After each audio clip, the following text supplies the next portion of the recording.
మాట వినాలి, మాట చెప్తే వినాలా?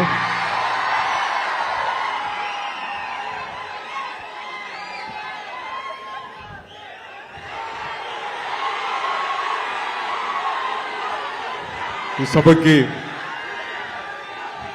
హరిహర వీరమల్లు ప్రీ రిలీజ్ ఈవెంట్కి విచ్చేసిన పెద్దలు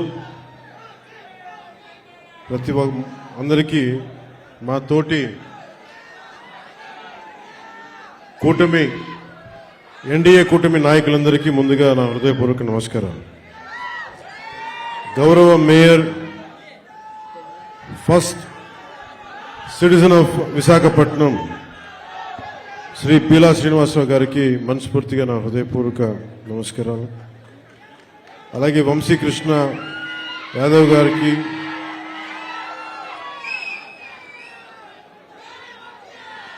గానా వెంకటరెడ్డి నాయుడు గారికి, పంచకర్ల రమేష్ గారికి, పల్లా శ్రీనివాస్ గారికి, శ్రీ గంటా శ్రీనివాస్ గారికి, సీనియర్ నాయకులు, నాకు ఇష్టమైన మేధావి, సూక్ష్మంగా అన్ని అర్థం చేసుకోగలిగే సీనియర్ నాయకులు శ్రీ కొండతల రామకృష్ణ గారికి,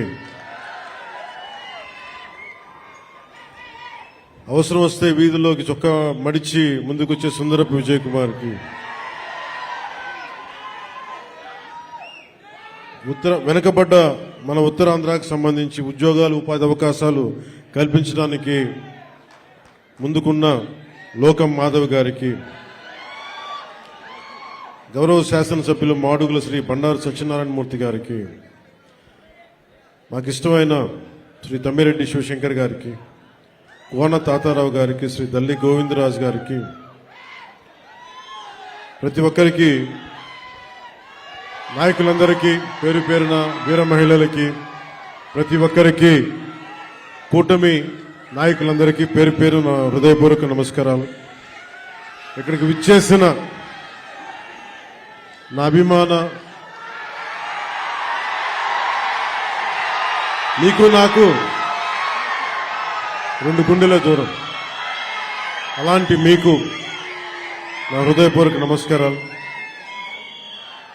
ఒక 1000 మంది వస్తే 10 మంది కూటమి చేరితే ఎలాంటి పరిస్థితులు ఉంటాయో అనే పరిస్థితుల్లో ఎంతో శ్రమ తీసుకొని పోలీస్ అధికారులందరూ కూడా సహకరించినందుకు వారికి నా హృదయపూర్వక నమస్కారాలు చెప్పబోయే ముందు, మనకి ఈ వేదికనిచ్చిన vice chancellor Andhra university professor GP Rajasekhar గారికి నా హృదయపూర్వక ధన్యవాదాలు. అలాగే commissioner of police Visakhapatnam Shri Shanka Bakshi గారికి, Shri Harendra Prasad collector district magistrate Visakhapatnam, Shrimati Ajitha Vejandla DCP 1 DCP గారికి, మీడియా మిత్రులకి, పోలీస్ డిపార్ట్మెంట్లో ఉన్న ప్రతి ఒక్క మా కానిస్టేబుల్ సోదరులకి, మా ఎస్ఐఎల్కి, మా సిఏ ఆఫీసర్స్కి, డిఎస్పీలకి, ప్రతి ఒక్కరికి నా హృదయపూర్వక నమస్కారం. నాకు వైజాగ్, విశాఖపట్నం నాకు చాలా గుండెల్లో ఉన్నది. అంటే చాలా మంది అనుకుంటూ ఉంటారు, ఈ పవన్ కళ్యాణ్ అనేవాడు ఏ ఊరు వెళ్ళినా ఆ ఊర్లో ఉంటాడని చెప్తాడేంటి అనుకుంటా ఉంటాడు.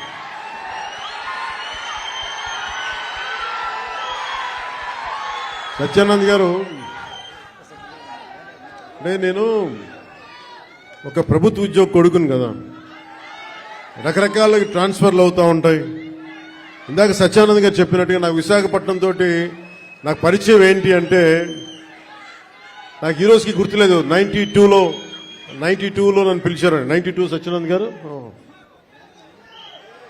అంటే నేను ఏమవ్వాలి అనుకునే పరిస్థితుల్లో చిరంజీవి గారు నన్ను, వీడు ఇంట్లో ఒకటి పాడైపోతున్నాడు, ఇంట్లోంచి బయటికి వెళ్ళేవాడు కదా. ఒక 16 ఏళ్ళ అమ్మాయిని ఎలా పిలుస్తారు ఇంట్లోంచి బయటికి వెళ్లకుండా, నన్ను ఇంట్లో పెట్టేసేవాడు. నాకు వెళ్ళాలంటే ఇట్లా ఉండేవాడిని కదా అప్పుడు. అలాంటి నన్ను తీసుకెళ్ళి వీడికి ఏదో ఒకటి ఇంట్లోంచి పడేస్తే తప్ప వీడు ఏదో నేర్చుకోవడం చెప్పి ఆయన పిలిచి నన్ను విశాఖపట్నం పంపించారు. అలాగే విశాఖపట్నంతో నాకు పరిచయం. అలాగే మన ఉత్తరాంధ్ర ఆటపాట బై బై ఏ బంగారు బాయి చెరువు కాడ బోరింగు నభో నభో నబరిగజలు ఎత్తుగొలుసులు ముక్కుపురకలు నడుము సన్న నాగరాలు ఎములరు గని బాగోతో అబో అబో అబో అబో బేడ పరక టిక్కెటు.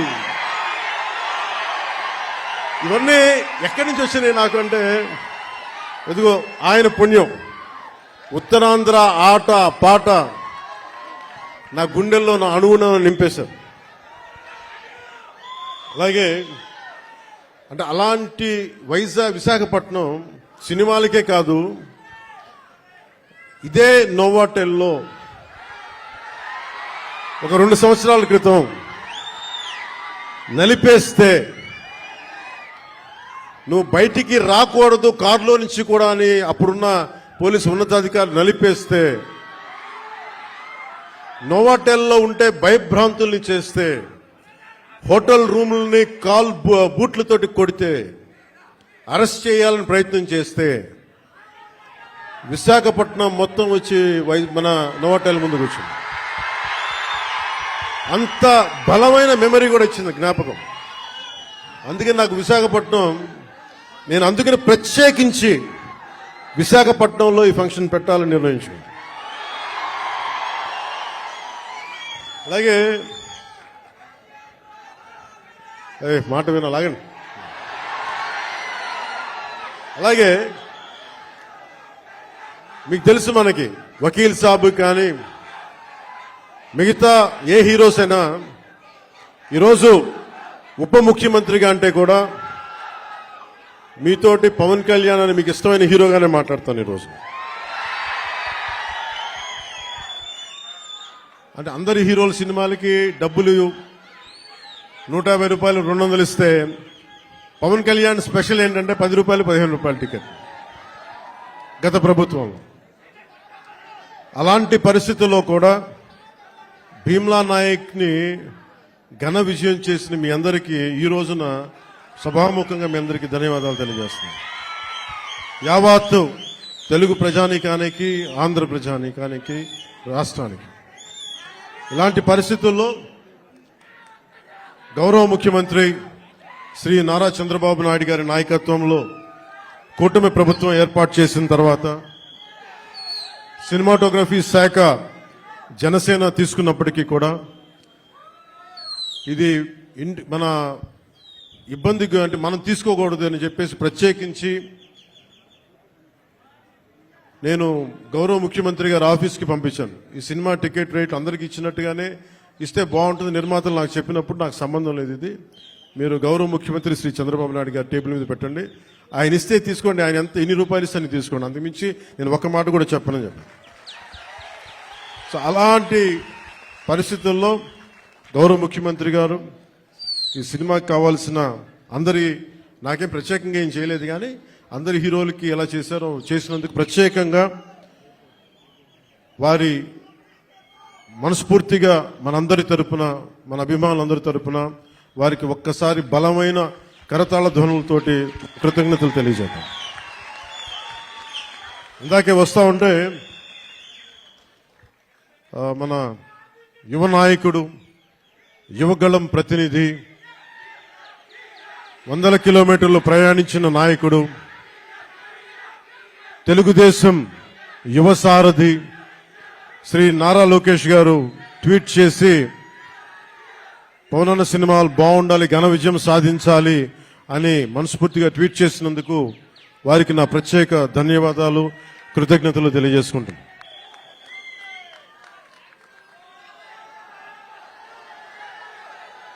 అలాగే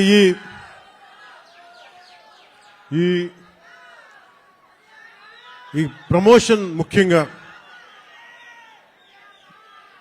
ఒక నెల రోజులుగా ఇంటర్వ్యూల మీద ఇంటర్వ్యూస్ ఇస్తా,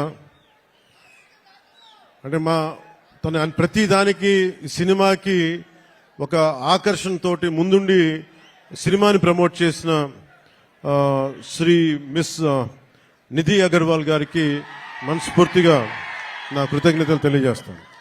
ఈరోజు నేను మీ ముందుకు వచ్చాను ఇలాగా. నిన్న అన్ని ఏకదాటిగా పొద్దున్నుంచి రాత్రి 12 దాకా ఇంటర్వ్యూస్ ఇచ్చాను అంటే, అలాగే ఈరోజు మీ ముందు నిలబడ్డాను అంటే ఆవిడ చేసిన పనికి నాకే సిగ్గొచ్చి మన సినిమాని మనం ప్రమోట్ చేసుకోకపోతే ఎట్లా. నేనేం నమ్ముతానంటే, ఇదివరకు సత్యానంద్ గారికి తెలుసు, ఎప్పుడు మన ఫోటో లేదు మీరు వేయచ్చు కదా అప్పుడున్న సినిమా పత్రికల్లో అంటే, మన సినిమా మన ముఖాలు ఎవరు వేస్తారని చెప్పి నేను అడిగితే, మీరు ఇంకా పెద్ద హీరో అసలు ఇంకా మీరు హీరో కాదు కదా, మీరు హీరో కూడా పెద్ద హీరో కాదు మీకు ఏమని చెప్పేవాళ్ళు. నాకు అది అలవాటు అయిపోయింది. పబ్లిసిటీ లేకుండా సినిమాలు అవటం, మీ గుండెల్లో మీరు పెట్టుకొని గెలిపించారని విజయం ఇచ్చారు తప్ప నాకు ఎప్పుడు మీడియాతోటి మాట్లాడాలని కానీ నేను కోరుకున్నప్పుడేమో జరగలేదు. తర్వాత నాకు అలవాటు అయిపోయింది మీడియా లేకుండా సినిమాలు విజయం సాధించడం. సో అలాంటిది నేను చాలా చాలా ఆల్మోస్ట్ ఒక 96లో అక్కడమ్మా ఇక్కడ పై షూటింగ్ సినిమా రిలీజ్ అయింది. సినిమా రిలీజ్ అయింది. ఆ రోజు నుంచి ఈ రోజు దాకా ఎప్పుడు నేను చాలా ఏదో ఒక ఆడియో ఫంక్షన్ చేయడం. ఎందుకంటే నాకు సినిమాని మీరు చూడండి అని చెప్పడం నాకు చాలా సిగ్గుగా ఉంటుంది, ఇబ్బందిగా ఉంటుంది. అలాగే మిమ్మల్ని ఓటు వేయండి అని అడగడానికి ఎంత ఇబ్బంది పడుతుందో, అలాగే నా సినిమా చూడడానికి చెప్పడానికి కూడా చాలా ఇబ్బంది. అందుకని నేను అంటే ఎప్పుడు నాకు ఇవ్వడమే తెలుసు కానీ నాకు అడగడం నాకు తెలియదు. ఒక డోలీలకి వెళ్ళే గ్రామాలకి రోడ్లు వాళ్ళు అడగకుండా నేను వేయించగలను.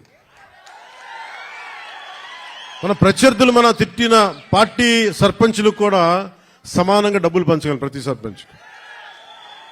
సో నాకు ఇవ్వడమే తెలుసు కానీ అడగడం తెలియదు. కానీ నేను అడగక్కర్లా, మీరు ఇస్తారని నాకు తెలుసు. అలాంటిది cinema I love you to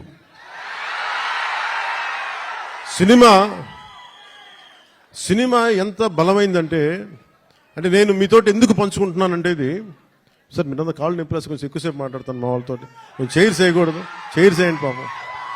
ప్రతిసారి నేను మాట్లాడుతూ ఉంటే నలిగిపోతూ ఉంటే కొంచెం ప్రశాంతం కూర్చుంటాను. కొంచెం చైర్స్ ఉన్నాయా? కొంచెం చైర్స్ వేయించండి. ఉంచవాలా? కాదు, దేని కాదు, వాళ్ళు అంటే నాకు విశాఖపట్నం సత్యానంద్ గారు నన్ను ఇక్కడికి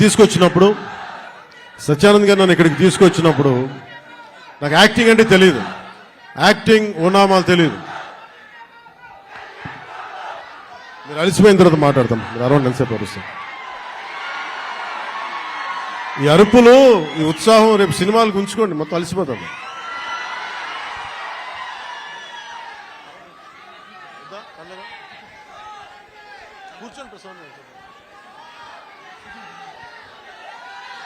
నేను మీతోటి నా అనుభవాలు పంచుకుంటాను.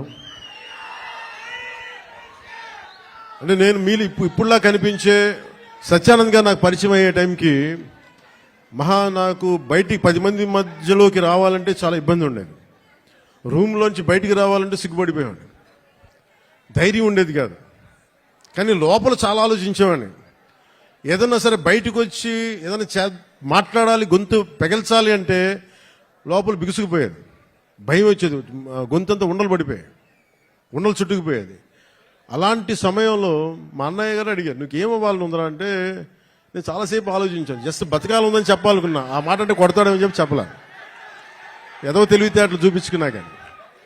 కానీ నాకు లోపల ఏముండిందంటే, నాకే కోరికలు లేవు. నాకు చిన్నప్పటి నుంచి నాకు పెద్ద ఏం కోరికలు లేవు.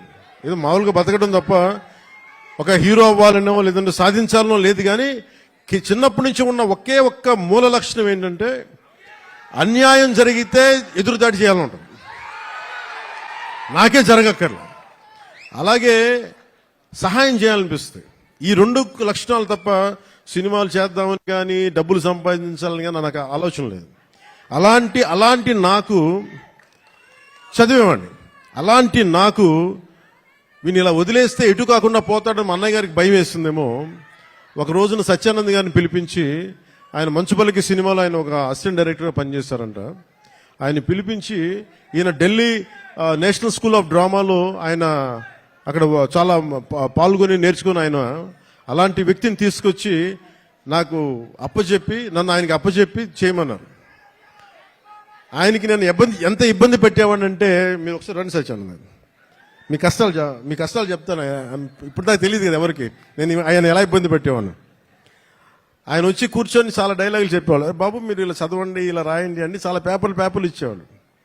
నేను రూమ్లో తీసుకెళ్ళానండి. మనం ఒక పని చేద్దాం సార్, అలా బయటికి వెళ్దారండి అని చెప్పి, మా అన్నయ్య తిడతాడని చెప్పి బయటికి తీసుకెళ్ళి, సార్ రేపు చేద్దామండి, ఈరోజు కొంచెం అలవాటు చేసుకుందాం. మళ్ళీ ఈయన కూర్చోబెట్టి చాలా పెద్దగా మాట్లాడేస్తే నాకు సిగ్గు అనిపించేది, కొంచెం చెమటలు పట్టేస్తాయి. అలాంటి నెమ్మదికి ఈయన మభ్య పెడితే మెడ్రాస్లో చెన్నైలో పని జరగట్లా. ఒక నెల రోజులు చూశారు. ఈయనకి అర్థమైపోయింది, ఈయన ఇక్కడే ఉంచితే వీడు ఏ పని వీడు చెయ్యకపోగా నన్ను కూడా చెడగొట్టేస్తాను భయం వేసింది అనుకుంటా. ఆయన ఏమనేవాళ్ళు చూస్తూ ఉండేవాళ్ళు. సో నన్ను ఫైనల్గా ఏం చేశారంటే, మా అన్నయ్య చిరంజీవి గారికి ఏం చెప్పారంటే, తమ్ముడిని నేను విశాఖపట్నం తీసుకెళ్తానండి, అక్కడ కొంచెం నాకు టీం అంతా ఉంటుందని అని తీసుకెళ్ళి నన్ను ఇక్కడ పడేశారు. మధ్యలో పడేస్తే నేను ఈయనంటారు కూర్చోబెట్టి నడిచే డ్యాన్సులు చేసే ఇవంటే నాకు సిగ్గుతో చచ్చిపోయామని. ఎలారా వీళ్ళందరూ యాక్టర్స్ అవుతారు, ఎలారా వీళ్ళందరూ చేస్తారు అనుకునేవాడిని. మరి మెల్లిగా నా చేత కొంచెం సిగ్గు, చిన్న మ్యూజిక్ ఫస్ట్ నాకు నేర్పించిందల్లా ప్రారంభించింది సరస్వతి నమస్తుభ్యం అనే ఒక ప్రార్థనతోటి నాకు నా నటనా శిక్షణ మొదలైంది. అందుకే సరస్వతి దేవికి అని నాకు ఈ రోజుకి గుర్తు. ఆయన సరస్వతి ప్రార్థన రోజు పొద్దున్నే చేయించి నాకు క్లాసెస్ పెట్టేవాడు, ప్రారంభించేవాడు.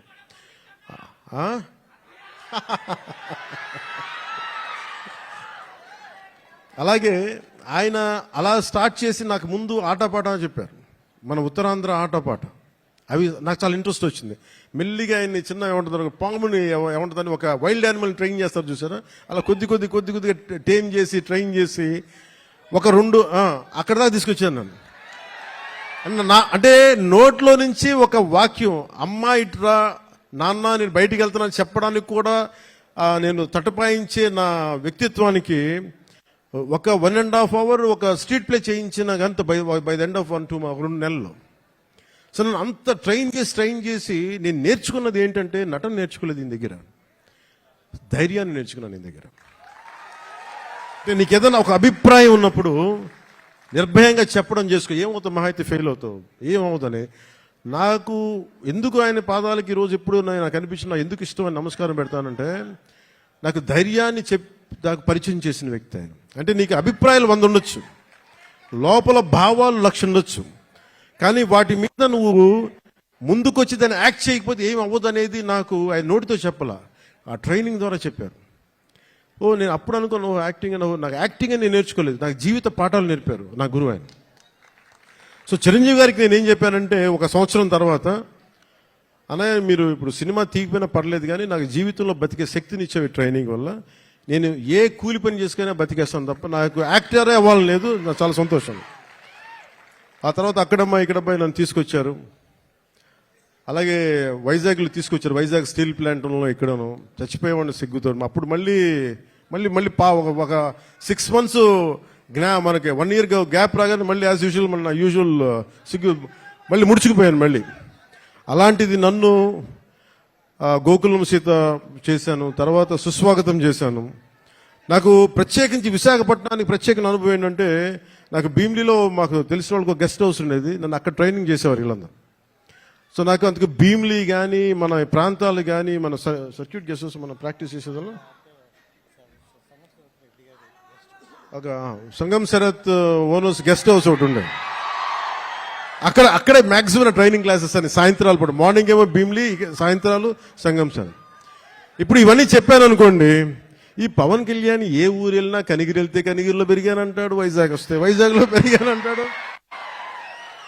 కానీ నేనేం చేస్తాను, అందుకే నా పేరు పవనం. నేను తిరుగుతూ ఉంటాను, వెళ్తూ ఉంటాను. మనం పవనాలైతే అవి కూపస్తాం మండూకాలు ఇలాగే మాట్లాడతారు. బావిలో కప్పలు గిరిగిసుకొని కూర్చుంటే వాళ్ళకి అర్థం కావు. పవనం తాలూకు శక్తి వాటికి అర్థం కాదు. పవనం సర్వంతర్యామి. సో అలాంటి నన్ను ఈరోజు సినిమా మేకింగ్ మీద కానీ వీటన్నిటి మీద అవగాహన వచ్చింది అంటే నాకు నా గురువు ఇచ్చిన నూరిపోసిన ధైర్యం.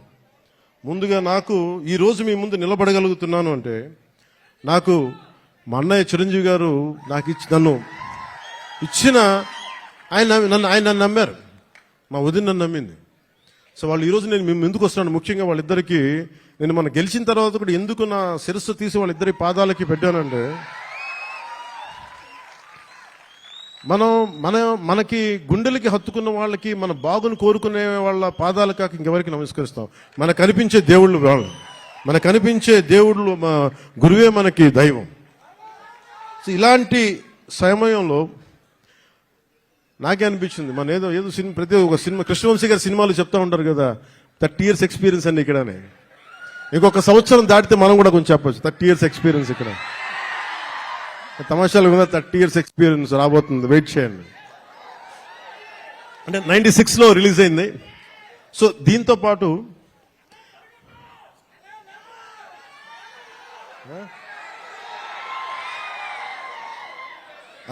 అలాంటి నాకు యాక్టింగే కష్టం అనుకుంటే మళ్ళీ నా అవసరాలు అంటే నేను బాగా చదివేవాడిని, అంటే అందరిలాగా కాలేజీకి వెళ్ళలేదు, కానీ చాలా విపరీతమైన పుస్తక పఠనం ఉండేది.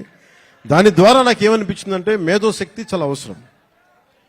కానీ నాకు ఫిల్మ్ మేకింగ్ మీద, సినిమా క్రాఫ్ట్మెన్షిప్ మీద ఇవన్నీ నాకు ఇంట్రెస్ట్ వచ్చి స్క్రీన్ ప్లే రైటింగ్ కావచ్చు, స్టోరీ రైటింగ్ కావచ్చు, లేదంటే డైరెక్షన్ కావచ్చు, టెక్నికల్ ఆస్పెక్ట్స్ కావచ్చు, ముందు ఇవి అలవాటైనాయి, తర్వాత యాక్టింగ్. అందుకని మీరు చూస్తే నా యాక్టింగ్ కూడా చాలా మంచి నటుల్లాగా క్యారెక్టర్ మారిపోను. మ్యాక్సిమం నేనేం కోరుకుంటానంటే నేను రియల్ లైఫ్లో ఏం చేయగలనో దానికి దగ్గరగా ఎత్తుక్కుంటాను.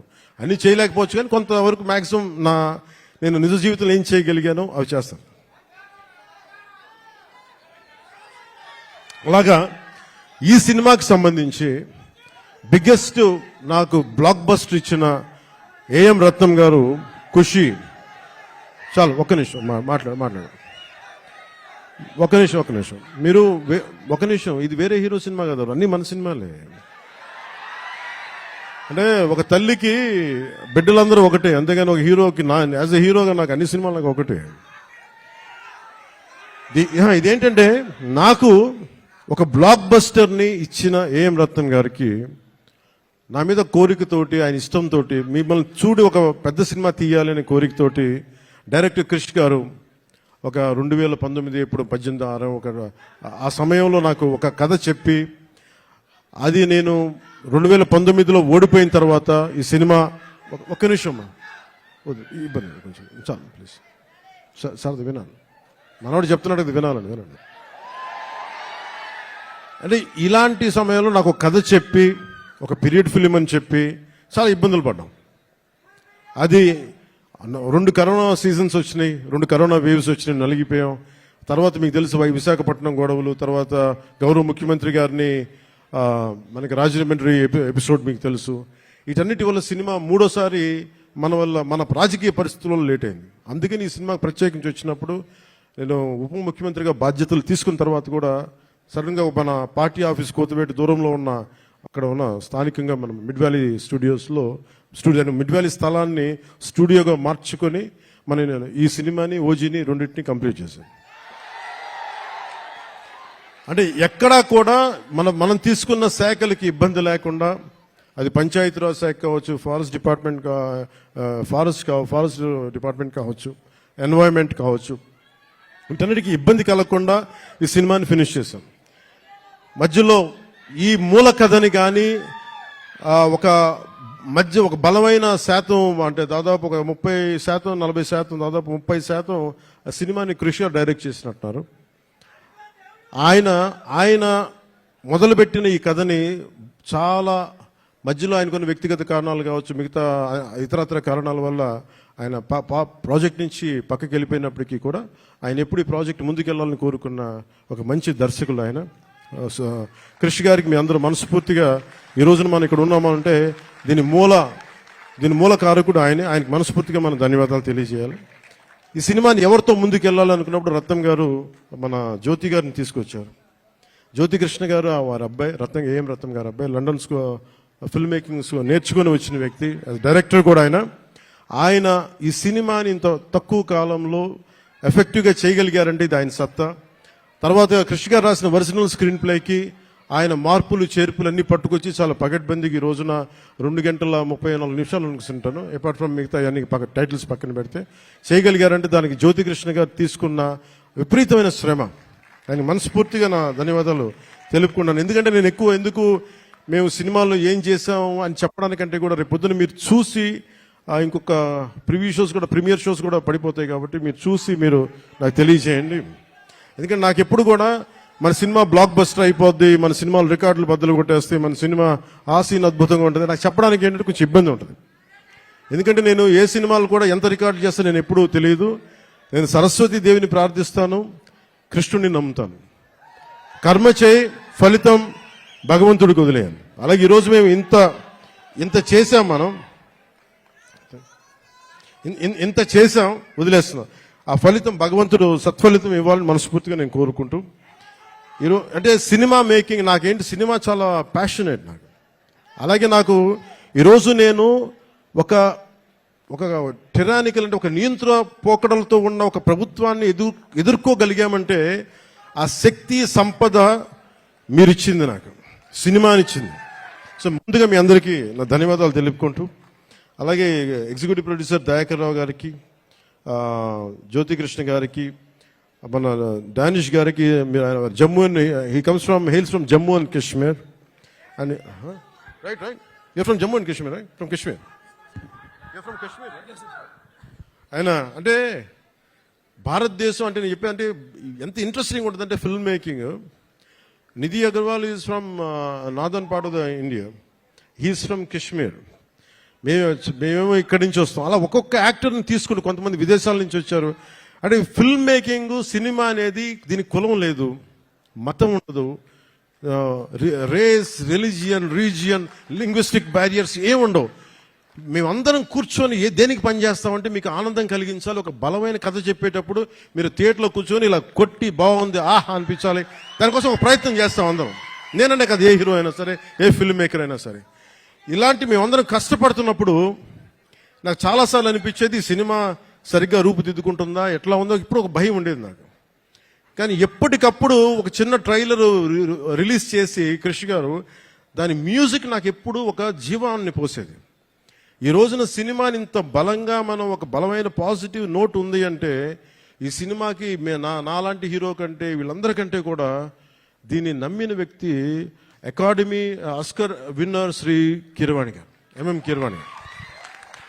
అంటే ఆయన గనుక సినిమాకి డైరెక్షన్ లేకపోతే ఈ సినిమా ఇంత అద్భుతంగా వస్తా నాకైతే సందేహం. ఆయన లేకపోతే, కీరవాణి గారు లేకపోతే హరిహర వీరమల్లు అనే సినిమా లేదు. మేము ఎంత గొప్ప కథ చేసినప్పటికీ, మేము ఎంత బాగా నేను యాక్ట్ చేసినప్పటికీ దాన్ని ఆ ఎమోషన్స్ని సరిసమానంగా దాన్ని ముందుకు తీసుకెళ్ళగలిగే నేపథ్య సంగీతం కానీ సాంగ్స్ కానీ లేకపోతే అది దానికి ఆ శక్తి సరిపోదు. అలాంటిది ఆయన ఇలాంటి మన అలాంటి ఒక ఆస్కర్ అవార్డు గ్రహీత మన విశాఖపట్నంకి వచ్చి, లేదంటే మన హైదరాబాద్కి వచ్చి అక్కడ శిల్పకళ వేదిక కావచ్చు, ఇక్కడ మన ఈ వేదిక కావచ్చు, ఇక్కడికి వచ్చి చేస్తారంటే ఒక అకాడమీ అవార్డు విన్నర్ మన దగ్గరికి వచ్చి మన ఆడిటోరియంస్లో కూర్చున్నట్టు అది మనందరం చేసుకున్న అదృష్టం, మన భారతదేశం చేసుకున్న అదృష్టం. అంటే మాకు తెలుగు పాట అది నాటు కదా, నాటు అని చెప్పి ఒక పాట కొడితే దానికి ఆస్కార్ వస్తుందా అని మనం ఎవరైనా సరే జ్యోతిష్యం చెప్తే నమ్ముతాం. బట్ కానీ దాని శక్తి రాజమౌళి గారు లాంటి దర్శకులు కావచ్చు, దాన్ని తీసుకెళ్లిన రామ్ చరణ్ గారు, జూనియర్ ఎన్టీఆర్ గారు కావచ్చు, అంటే ఇంతమంది కలయికతోటి వాళ్ళందరూ బలంగా వేయగలిగారంటే మనం సంగీత దర్శకుడు అనేవాడు బలమైన అసలు రక్తి కట్టించగలిగే సంగీతాన్ని ఇవ్వలేకపోతే దానికి చంద్రబోస్ గారు లాంటి ఒక లిరికల్ రైటర్ దానికి సరైన లిరిక్స్ అందించకపోతే అది ముందుకెళ్ళదు.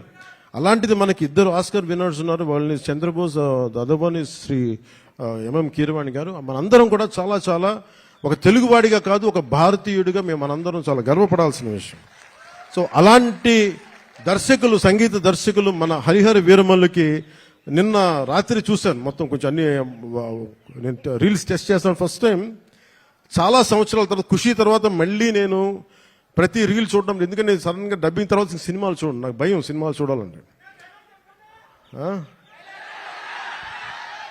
ఇందులో డైలాగులు ఉండవు, యాక్షనే ఉంటుంది. ధర్మం జోలికి వస్తే తాట తీసేస్తామనే ఉంటుంది తప్ప. ఏం తల్లి బాగున్నావా? గుర్తుంది, మన ఆఫీస్లో కలిసాం. అవును గుర్తుంది.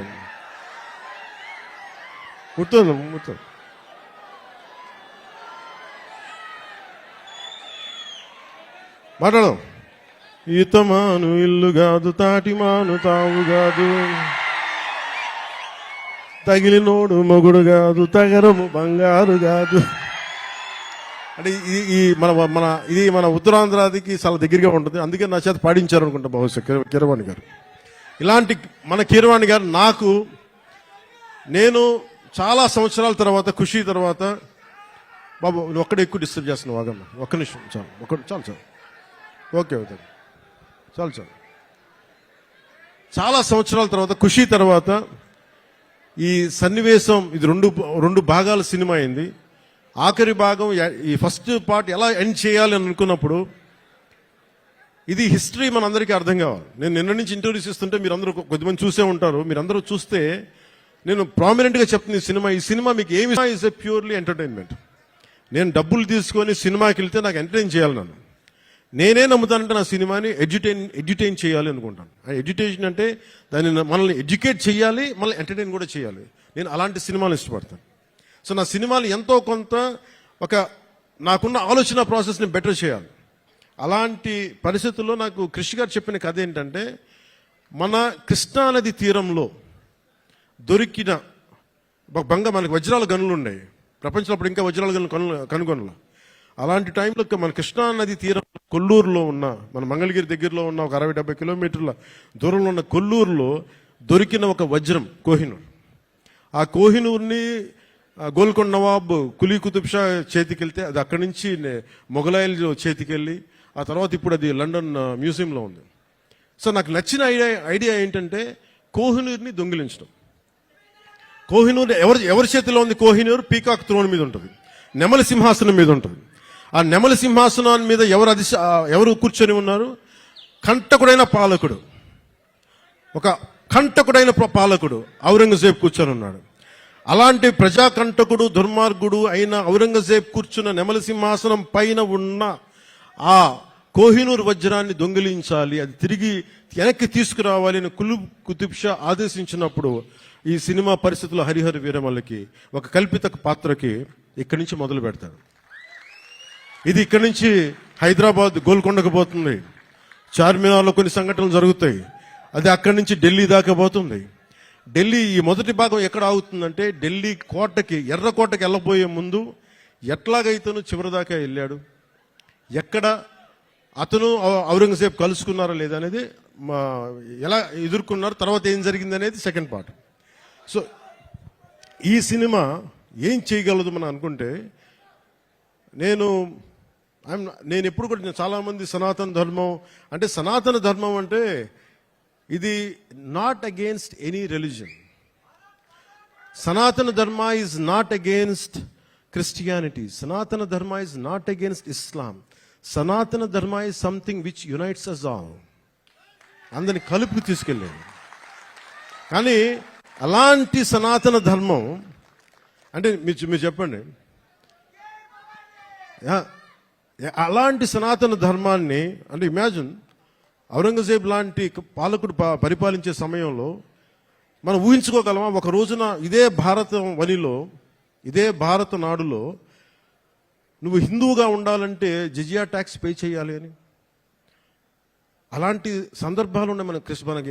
నేనేమంటే, I'm not against any kings, I'm not against Aurangzeb, I'm not against any Mughal ruler. నేనేమంటే, తప్పులు జరిగినప్పుడు అన్ని సమానంగా తెలియజేయాలి. మనకి చాళుక్యుల గురించి తెలుసా? మనకి పాండ్య రాజుల గురించి తెలుసా? విజయనగర మన రాజ్యం గురించి తెలుసా? మనకి మన హిస్టరీ బుక్స్లో more about Mughals and less about other Kings.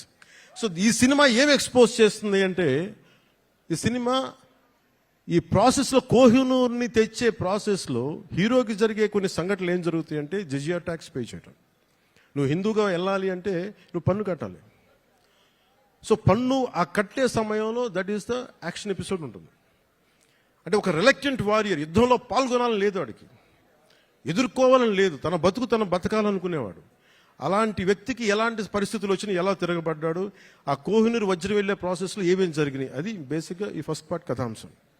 So మేము కోరుకున్నది ఏంటంటే, ప్రత్యేకించి నేను ఎందుకు డిజైన్ చేసిన యాక్షన్ సీక్వెన్స్ అంటే, నాకు పోరాటాలు చేసేటప్పుడు ఒక్కడిని కొడితే 10 మంది చెల్లా చెదురు పడిపోవడం నాకు నా రేషనల్ మైండ్కి, నా లాజికల్ మైండ్కి ఇబ్బందిగా ఉంటుంది. ఎందుకంటే నేను మార్షల్ ఆర్ట్స్ చదివాను, దాన్ని ఫిలాసఫీ చదివాను, నేర్చుకున్నాను, ప్రాక్టీస్ చేస్తాను. ఈ మధ్యన పాలిటిక్స్కి వచ్చి వదిలేశాను, కానీ లేదంటే నేను రెగ్యులర్లీ నేను ఎస్క్రీమ్ అంటే మార్షల్ ఆర్ట్స్ని ప్రాక్టీస్ చేస్తూ ఉంటాను. ఎందుకంటే నేను strong mind, strong body with strong mind is essential for every human. ఇది నేను నమ్ముతాను. అంటే ఒక బలమైన శరీరం ఉండాలి, ఒక బలమైన మనసుతో పాటు బలమైన శరీరం కూడా ఉండాలి. ఇది నేను నమ్మేవాడిని మనస్ఫూర్తిగా. అందుకే నేను మార్షల్ ఆర్ట్స్ని చాలా బలంగా నమ్ముతాను. సో అందుకని నాకున్న సెన్స్ నాకేమనిపిస్తుంది, ఇలా చేద్దాం అంటే ఫైనల్గా ఆ ఎంటైర్ ఎపిసోడ్ ఎలా చేస్తే బాగుంటుంది. నా కళ్ళ ముందు నేను హిందూగా జిజియా ట్యాక్స్ పే చేయాలి అంటే ఏమేం జరుగుతాయి సంఘటనలు అని చెప్పి నేను ఆ సమయానికి ఆ టైమ్స్కి వెళ్ళి ఏమేం జరిగితే ఎలా జరుగుద్ది ఈ ఊహించుకునే ప్రాసెస్. అందుకే నా లాస్ట్ 18-20 minutes నేను కన్సీవ్ చేయాల్సి వచ్చింది. అది అవసరార్థం, అది నాకు ప్రూవ్ చేసుకోవాలని కాదు, కానీ ఇలా చేస్తే బాగుంటుంది, అలా చేస్తే బాగుంటుంది అని చెప్పి మొత్తం ఆ సీన్ కన్సీవ్ చేసి తిరిగి ఎగ్జిక్యూట్ చేసే టైంలో నేను నేర్చుకున్నాను కాబట్టి మార్షల్ ఆర్ట్స్. వీటిని అంటే నేను చెప్పేది ఇది ఎక్స్ట్రాడినరీ మార్షల్ ఆర్ట్స్ అని కాదు, కానీ చాలా రియలిస్టిక్గా ఎంత చేయగలమో అంత ప్రయత్నం చేశాం. దానికి కీరవాణి గారు అందించిన మ్యూజిక్ నాకు నిజంగా నిన్న రోమాలు నిక్కుబొచ్చు, అంత అద్భుతంగా అందించారు. సో ఈ సినిమా మీకు ఇంకో 9:30కి మీకు ప్రీమియర్ షోస్ పడబోతున్నాయి యూఎస్లోను, ఇక్కడ మీకు. అందుకే మీ సమయాన్ని ఎక్కువ వేస్ట్ చేయను. 7:15 అయిపోతుంది కాబట్టి బాగుంటుందని మీ అందరికీ తెలియజేసుకుంటూ, నాకు ఈ అవకాశాన్ని ఇచ్చిన మీ అందరికీ, ప్రతి ఒక్కరికి పేరు పేరున ధన్యవాదాలు తెలుపుకుంటూ, నాకు కోరిక ఉంది ఈ సినిమా అన్న ఎంతసేపు ఒక మంచి హిట్ ఇవ్వనా అంటే నేను భగవంతుని కోరుకున్నా ఒక గబ్బర్ సింగ్ లాంటి హిట్ మా అభిమానుల కోసం ఇవ్వమని. అలాగే ఈ రోజున నాకు నటనలో ఓనామాలు దిద్దుకున్న నా విశాఖపట్నం నేల నుంచి నేను భగవంతుని సరస్వతి దేవిని కోరుకుంటా ఉన్నాను. మీ అందరూ ఆనందించే ఘన విజయాన్ని ఇమ్మని నేను నాకు ఆ సరస్వతి మాతని కోరుకుంటూ సెలవు తీసుకున్నాను. జై భారత్, జై హింద్.